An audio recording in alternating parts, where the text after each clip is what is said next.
മറ്റേത് വെച്ചൂരിൻ്റെ ഇവരങ്ങനെ ആൾക്കാരൊന്നും കാണില്ലല്ലോ, അത് കാരണം പേടി ഭയങ്കരമായിട്ടുണ്ട്. ഇവൾക്കില്ല കേട്ടോ പേടി. ഏയ് ഫുൾ ടൈം പറമ്പിലാണ് ഇവര്.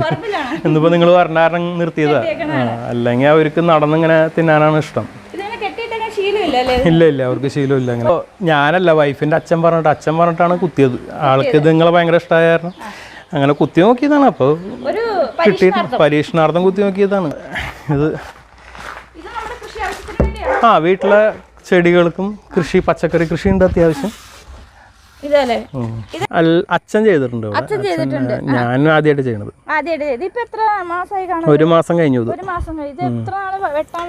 2 മാസം 70 ദിവസമായ പിന്നെ വെട്ടിയെടുക്കാം. ഒരുപാട് തിരക്കുകൾക്കിടയിൽ പശുക്കളെ വളർത്തുന്ന ഒരാളെയാണ് നമുക്ക് പരിചയപ്പെടാൻ പോകുന്നത്. അദ്ദേഹത്തിന്റെ പശുക്കൾ ഇതാണ്.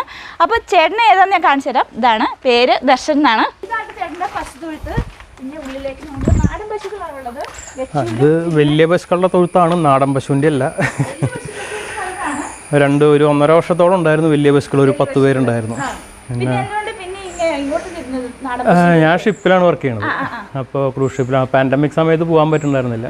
അപ്പോൾ ആ സമയത്ത് സ്റ്റാർട്ട് ചെയ്താണ് ഫാം. പിന്നെ പാൻഡമിക് ഒരു 2 വർഷത്തോളം പോകാൻ പറ്റിയില്ല. അത് കഴിഞ്ഞിട്ട് പിന്നെ തിരിച്ച് വിളിച്ച് കഴിഞ്ഞപ്പോൾ ഒരു പണിക്കാരനെയൊക്കെ ആക്കിയിട്ട് പോയി നോക്കി.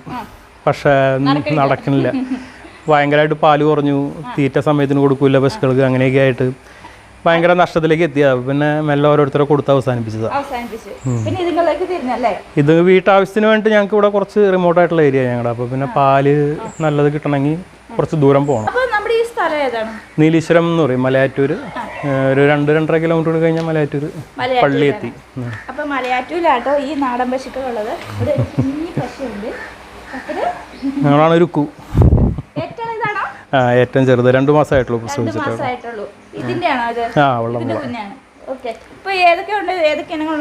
ഇവള് വെച്ചൂരാണ്. പിന്നെ അങ്ങേറ്റത്ത് നിൽക്കുന്നത് പെരിയാർ കുളം പശു, ഈ നാടിന്റെ തനത് പശു. അവളുടെ പെരിയാറിന്റെ കിടാവാണ് അവള്.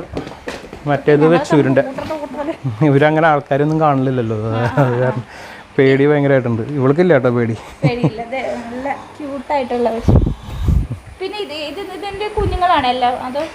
ഇവളുടെ കിടാവാണത്. അത് 1 വയസ്സ് കഴിഞ്ഞു അവൾക്ക്. അതിന്റെ രണ്ടാമത് പിന്നെയും പ്രസവിച്ചതാണത്. ഒരു 3 വർഷത്തോളമായി ഇപ്പൊ നാടൻ പശുവിനെ ആക്കിയിട്ട്. പാൻഡമിക് കഴിഞ്ഞ് ഞാൻ പോയി കഴിഞ്ഞ വന്നപ്പോൾ പിന്നെ പാല് ബുദ്ധിമുട്ടായി കഴിഞ്ഞപ്പോൾ പിന്നെ വാങ്ങിച്ചതാ. ഞാൻ ലീവിന് വരുമ്പോൾ എനിക്ക് വേറെ പണിയൊന്നുമില്ല. അപ്പോൾ വീട്ടിൽ മോനും വൈഫിന്റെ അച്ഛനും കൂടിയിട്ടാണ് ചെയ്യുന്നത്. മെയിനായിട്ട് അച്ഛൻ തന്നെയാണ്. മോൻ അവന് തോന്നിയാൽ ചെയ്യുന്നുള്ളൂ. ആരും ഇല്ലെങ്കിൽ ആൾ ചെയ്തോളൂ കേട്ടോ. അപ്പോൾ കറക്കാൻ പറഞ്ഞാലും കറക്കുകയൊക്കെ ചെയ്യും. തൊഴുത്ത് വൃത്തിയാക്കലും പുല്ലരിഞ്ഞിട്ട് കൊടുക്കലും എല്ലാം ചെയ്തോളൂ ആള്.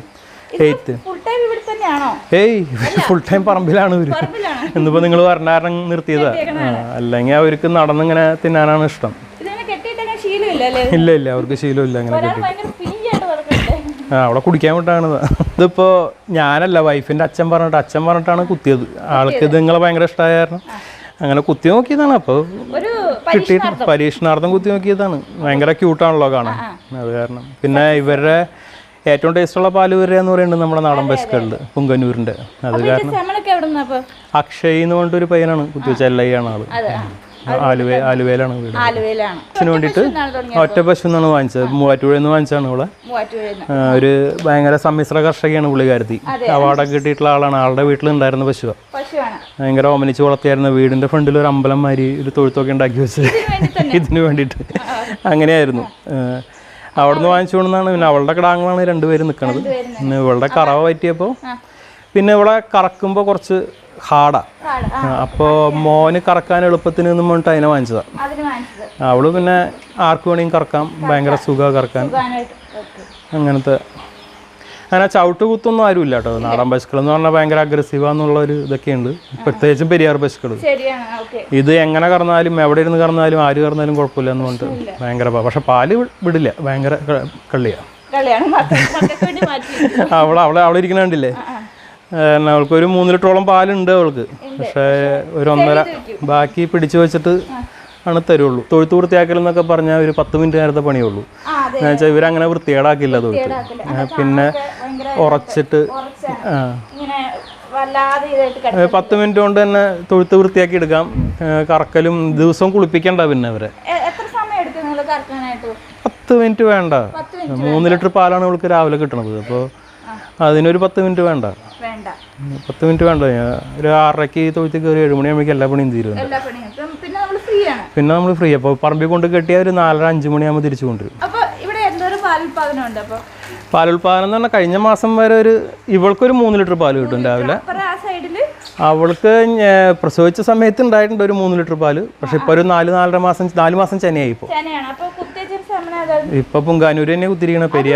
പെരിയാർ തന്നെ കുത്താന്ന് വിചാരിച്ചിട്ട് വിളിച്ചത്. പക്ഷെ അവരുടെ അടുത്ത് അവൈലബിൾ ആയി തുടങ്ങിയിട്ടില്ല അത്. പിന്നെ കാളയുടെ അടുത്തേക്ക് നമ്മൾ കൊണ്ടുപോകണം വണ്ടി വിളിച്ചൊക്കെ. മതിയുള്ള പശുവിനൊക്കെ കയറ്റി കൊണ്ടുപോകാന്ന് പറഞ്ഞാൽ നടക്കണ കേസല്ല, ഭയങ്കര ബുദ്ധിമുട്ടാണ്. ഞാൻ ആദ്യം വലിയ പശുക്കളെ വളർത്തി ശീലമുള്ള കാരണം രാവിലെ ഇറക്കണതിന് മുമ്പും തീറ്റ കൊടുക്കാറുണ്ടായിരുന്നു. പക്ഷെ അവർ പകുതി കൂടുതൽ ബാക്കി വെക്കുക. അപ്പോൾ രാവിലെ കൊടുക്കലില്ല, നേരെ പറമ്പിലേക്ക് ഇറക്കും. വൈകുന്നേരം കയറ്റിക്കൊണ്ട് വരുമ്പോൾ അരിത്തവിടും തേങ്ങാപ്പിണ്ണാക്കും ചോളം പൊടിച്ചതും ഈ 3 കൂടിയിട്ട് ആണ് കൊടുക്കുന്നത്. അപ്പോൾ ടോട്ടൽ ഒരു 40 രൂപ ചിലവ് ഒരു പശുവിന് വരുന്നുണ്ടാവില്ല. എന്ന് വെച്ചാൽ അത്ര അധികം വേണ്ട അവർക്ക്.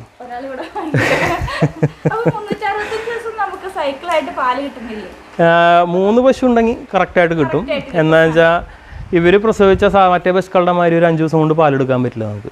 ഒരു 15 ദിവസമെങ്കിലും കഴിയണം ഇവളുടെ പാല് തെളിയണമെങ്കിൽ. ഈ പശുവിന് 15 ദിവസമെങ്കിലും കഴിയണം അവളുടെ പാല് തെളിയണമെങ്കിൽ. അതുവരെ ഞാൻ കിടാവ് കുടിച്ചു കഴിഞ്ഞിട്ട് ആ സമയത്തൊക്കെ ഒരു കാമ്പൊക്കെ കുടിക്കുള്ളൂ ഇവർ. ബാക്കി പാല് കറന്ന് കളയാ ചെയ്യാറ്. പിന്നെ പട്ടികളുണ്ട്, പട്ടിക്ക് കൊടുക്കും, അങ്ങനെയൊക്കെ ചെയ്യാറ്. ചാണകം ഞാൻ കമ്പോസ്റ്റ് ആക്കുന്നുണ്ട്. കമ്പോസ്റ്റ് കുഴി ഉണ്ട് ഇവിടെ. ഇതിപ്പോൾ കരിയിലടിച്ച് കൂട്ടണത് ഫ്രണ്ടിലത്തെയും സൈഡിലത്തെയൊക്കെ മാവിൻ്റെയൊക്കെ കരിയിലടിച്ച് കൂട്ടുന്നതൊക്കെ അതിലിടും. ഒരു സൈഡിൽ ചാണകം ഇടും. ചിലപ്പോൾ അതിൽ ചാണകം കലക്കി ഒഴിക്കും. അപ്പോൾ അടുത്ത വർഷം പറമ്പിലേക്ക് വളമിടാറാകുമ്പോഴേക്കും നല്ല പൊടിഞ്ഞ കമ്പോസ്റ്റായിട്ട് ഇത് ഈ പരുവത്തിൽ കിട്ടും. ഇതിപ്പോൾ കഴിഞ്ഞ വർഷം ഉണ്ടാക്കി വെച്ചിരിക്കുന്നത്, എടുത്തു വെച്ചിരിക്കുന്നത് അത് ചാണകപ്പൊടിയും കരിയിലയാണ് ഈ കാണുന്നത്. അപ്പൊ അതാണ് നമ്മൾ പറമ്പിലേക്ക് ഇടുന്നത്.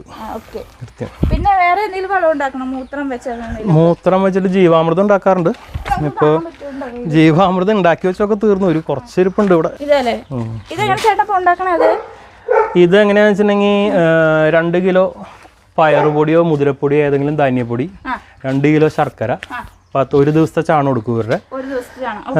പിന്നെ ഒരു 5 ലിറ്ററോളം മൂത്രം. അത് പഴകിയ മൂത്രമാണെങ്കിൽ അത്രയും നല്ലത്.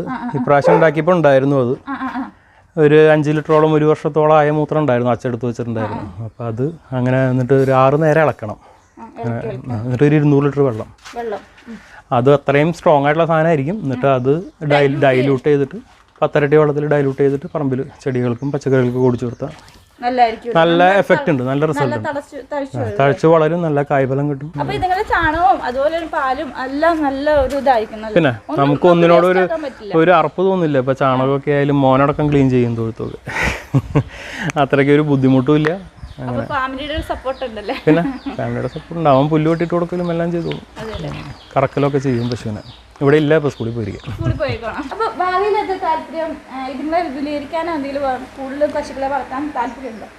റിട്ടയർമെന്റ് ലൈഫിലേക്ക് ഒരു പ്ലാൻ ഉണ്ട്. അങ്ങനെ ഷിപ്പ് ജോബ് നിർത്തിയിട്ട് പിന്നെ റിട്ടയർ ആവുന്ന കാലത്ത് ഇവരെ തന്നെ മെയിൻ ആയിട്ട് ഒരു ഇതായിട്ട് ചെയ്യാൻ വ്യവസായ അടിസ്ഥാനത്തിൽ നിന്ന് ബൈ പ്രൊഡക്ട്സ് ഉണ്ടാക്കി വിൽക്കാൻ പറ്റും. ഇവരുടെ എല്ലാത്തിനും നല്ല ഡിമാൻഡുള്ള സാധനമാണ്. നെയ്യായാലും നെയ്യ് ഇപ്പോൾ 3000 രൂപയായിട്ടാണ് ഞാൻ വിൽക്കാറ്. വിൽക്കുമ്പോൾ ഞാൻ 3000 രൂപയായിട്ടാണ് വിൽക്കാറ് നെയ്യ്. പിന്നെ ഇന്ന് തന്നെ മോര് വെക്കാൻ പറ്റും നമുക്ക്. ഇവിടെ 50 രൂപയായിട്ട് പോണ്ട് മോര്. പാല് ചോദിച്ച ഒരുപാട് ആൾക്കാർ വിളിക്കുന്നുണ്ട്. ശരിക്കും ഒരു 3-4 പേരെങ്കിലും ഇപ്രാവശ്യം പശു പ്രസവിച്ച് കഴിഞ്ഞിട്ട് വിളിച്ചു തന്നെ പാലുണ്ടോയെന്ന് ചോദിച്ചിട്ട്. അപ്പോൾ 120 രൂപയോളം പാലിന് വിലയുണ്ട് ഇവരുടെ. അപ്പോൾ അത്ര ലാർജ് ക്വാണ്ടിറ്റി ഇല്ലെങ്കിലും നമുക്ക് ഉള്ളത് നല്ല വാല്യൂ ഉള്ള സാധനമാണ്. പിന്നെ ബൈ പ്രൊഡക്ട്സ് ഒക്കെ ഉണ്ടാക്കാന്നൊക്കെ വിചാരിക്കുന്നുണ്ട്. ഭസ്മം അതൊക്കെ ഉണ്ടാക്കി വിൽക്കണമെന്നൊക്കെ വിചാരിക്കുന്നു. അപ്പോൾ ഇനി നമ്മൾ കാണാൻ പോകുന്ന നാടൻ പശുക്കൾക്ക് വേണ്ടി കൃഷി ചെയ്തിരിക്കുന്ന ചോള കൃഷിയാണ്. ഞാൻ സാധാരണ കടയിൽ നിന്ന് വാങ്ങിക്കാൻ കിട്ടുന്ന ചോളാണ് കുത്തി നോക്കിയത്. പരീക്ഷണാടിസ്ഥാനത്തിൽ ചെയ്തു നോക്കിയിരിക്കുന്നത്. അച്ഛൻ ചെയ്തിട്ടുണ്ട്. ഞാൻ ആദ്യമായിട്ട് ചെയ്യണത്. 1 മാസം കഴിഞ്ഞു. 2 മാസം 70 ദിവസമായാൽ പിന്നെ വെട്ടിയെടുക്കാന്ന് തോന്നുന്നു. ഒരു പാൽപരുവത്തിൽ ചോളം ഫുൾ ഉണങ്ങാൻ നിൽക്കാതെ ഒരു പാൽപരുവത്തിൽ വെട്ടിയിട്ട് കൊടുക്കണമെന്നാണ്. ഇത് അതുങ്ങൾക്ക് നല്ലതായിരിക്കൂലേ?